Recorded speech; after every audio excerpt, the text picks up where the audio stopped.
এই তো তারপর আমরা হোটেলে চলে আসলাম। আলহামদুলিল্লাহ হোটেলটা খুবই সুন্দর, দেখে ভালো লাগলো। আমার আবার একটা রোগ আছে, হোটেল ভালো না হলে আমার মেজাজ গরম হয়ে যায়। তা আমার হাজব্যান্ড বুঝে শুনে সব কিছু দেখে অর্ডার করে।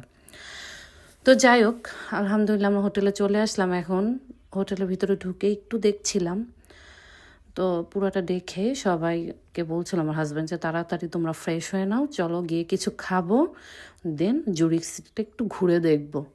যেহেতু আস্তে আস্তে আমাদের একটু বিকেল হয়ে গেছে, মানে 3টা বেজে গেছে। তো জানলার থেকে ভিউটা কি সুন্দর। তো আমাদের হোটেলের পাশেই ছিল ট্রেন স্টেশন। এসে আমরা একটা 2টা টিকিট কিনে নিলাম 24 ঘন্টার জন্য। আপনারা যেখানেই যান মানে জুরিকের মধ্যে এই টিকিট দিয়ে চলতে পারবে। কস্ট একটু বেশি, তারপর এটাই ভালো হয়েছে বারবার কাটার থেকে। তো এই যে দেখতে পাচ্ছেন আমরা ওই স্টেশন থেকেই টিকিটগুলি নিয়ে আমরা একদম জুরিক হাবে চলে যাব। আমরা যেই জায়গায় যাই না কেন জুরিক হাব আমাদের যেতেই হবে। তো আমরা এইমাত্র এখান থেকে টিকিটটা সংগ্রহ করে নেক্সট পয়েন্ট হচ্ছে জুরিক হাব। দেখি কতটুকু দেখাতে পারি আর কতটুকু ঘুরতে পারি আপনাদেরকে। ওকে, ভালো থাকবেন। টাটা, আল্লাহ হাফেজ, বাই বাই।